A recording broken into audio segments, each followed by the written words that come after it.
Nakauwi na nga itong si Zoe, kaya naman nagkita na nga sila ng kanyang isa pang pinsan na ito ngang si Justine, at dito nga ay nagkaalaman kung sino ba talaga sa kanilang dalawa ang mas mataray. At dito nga ay natapon nga itong daladalang kape nitong si Justine na hindi sinasadya, dahil naman naabutan nitong si Annalyn ay siya nga ang natapunan ng hindi sinasadya. Nga sanang habulin nitong si Zoe itong si Justine, subalit pinigilan nga siya nitong si Annalyn. Sinabi niya rito na lalo lang gugulo kung aawain pa niya itong si Justine, dahil tiyak na hindi matutuwa ang kanyang lolo at itong si Giselle sa oras nga na nag-aaway-away sila, at baka sila pa ang sisihin.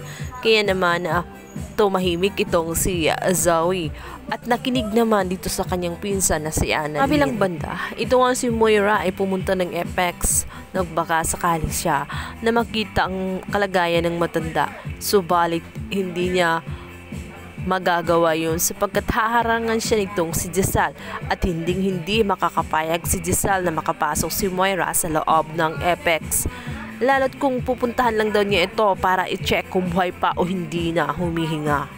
Alam ni Giselle na walang magandang gagawin si Moira sa loob ng Apex, kaya naman hindi na siya makakapayag na makatuntong pa si Moira sa loob ng Apex.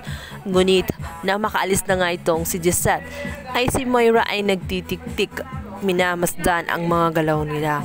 Napansin ni Moira na ito nga si Giselle ay tela magkalayo din ang loob nitong si Eric, na ramdam din niya na itong si Eric ay kauri din niya, kaya naman susubukan niya na kausapin itong si Eric. Baka sakali na pumayag siyang makipag-deal at makipagkampihan sa kanya para mas lalong mapalakas ang kanilang puwersa at madali nilang magapi itong pamilya ng mga Tanyag, sapagkat alam na ni Moira ang mga weaknesses nito.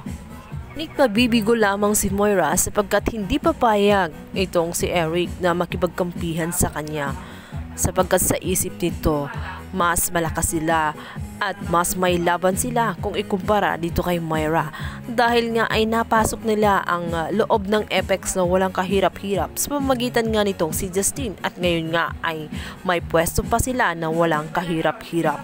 Samantalang iniisip niya na ano naman ang matutulungan nitong si Moira, gayong wala na nga siyang lugar sa loob ng Apex dahil pinlalayas lang siya nito.